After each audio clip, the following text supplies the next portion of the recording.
Praise the Lord. Let us meditate God's word.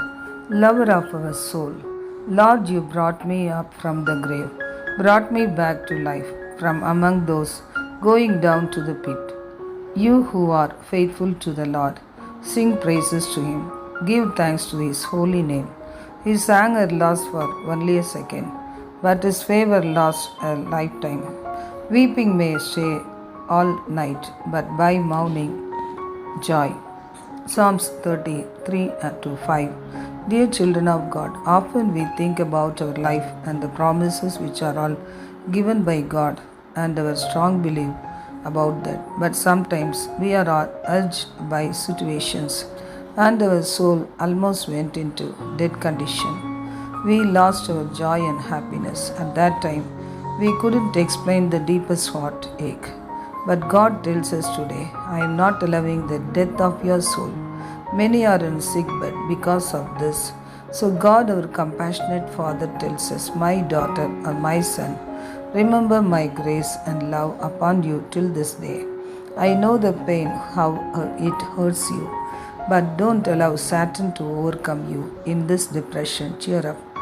Sometimes we may feel like this. God is also hates me because he is hiding his face. We want to be alone and cry for a whole day. Many years ago, one day I felt like this. I am going to fast and cry in his feet.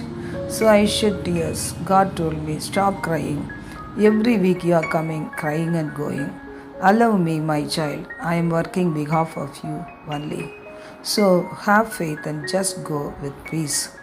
He changed my way of prayer. He is not arrogant.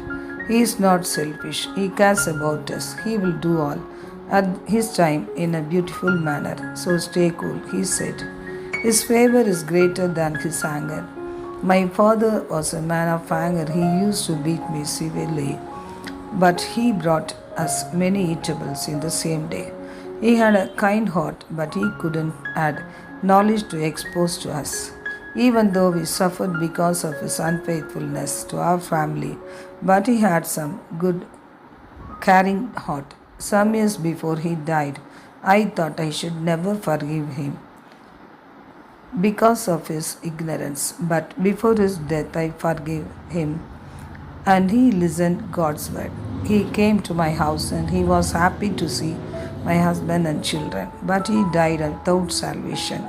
Some people are very zealous about their unbelief more than to obey God's word. Finally, they were thrown into hell. His love is more than worldly mom and dad's love. Nobody can equalize his love and his place.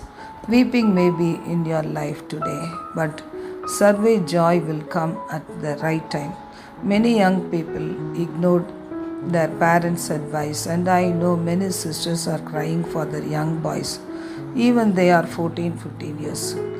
Life will never come back. Parents' life will fade away one day. They couldn't earn parental love anywhere. Many parents went to be with Lord without seeing good things in their children's life. After went to heaven, no more tears, no more thought about families. Only young children lost them and their blessings. I invited you, but you rejected me. I stretched out my hand to you, but you paid no attention. You ignored all my advice, and you didn't want me to correct you. So I laugh at your disaster. I'll make fun of you when dread comes over you, when terror hits you like a hurricane, and your disaster comes in like a tornado, when distress and oppression overcome you. Then they will call me, but I won't answer. They will seek me, but won't find me, because they hated knowledge and didn't choose the fear of the Lord. They didn't want my advice. They rejected all my corrections.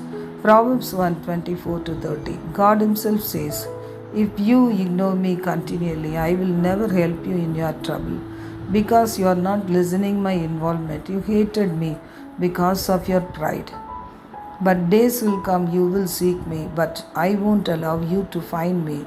So we should honor God and man, because nothing will come back. I exalt you Lord, because you pulled me up, you didn't let my enemies celebrate over me. Lord my God, I cried out to you for help and you healed me. Lord, you brought me up from the grave, brought me back to life from among those going down to the pit. You who are faithful to the Lord, sing praises to him, give thanks to his holy name. Psalms 31 to 4. Here David says, I exalt you, Lord, because you are not allowing my enemies celebrate over me. Why can't we celebrate our God? Because he lifted our soul from the pit Sheol. When I was comfortable, I said, I will never stumble. Because it pleased you, Lord, you made me stronger mountain. But then you hid your presence, I was terrified.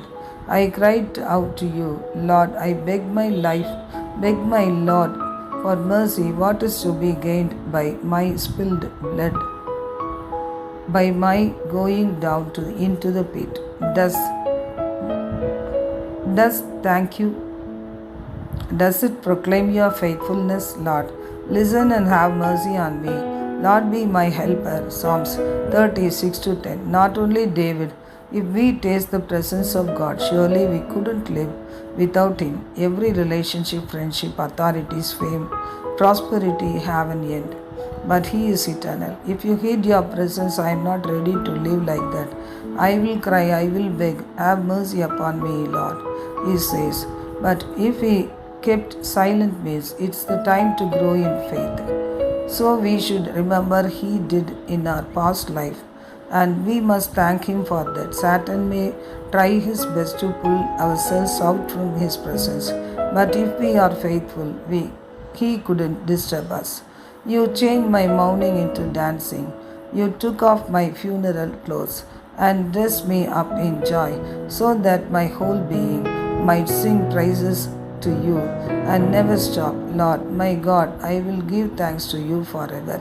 Psalms 30, 11 and 12. He is compassionate, so he will make us glad, even the situations not clear.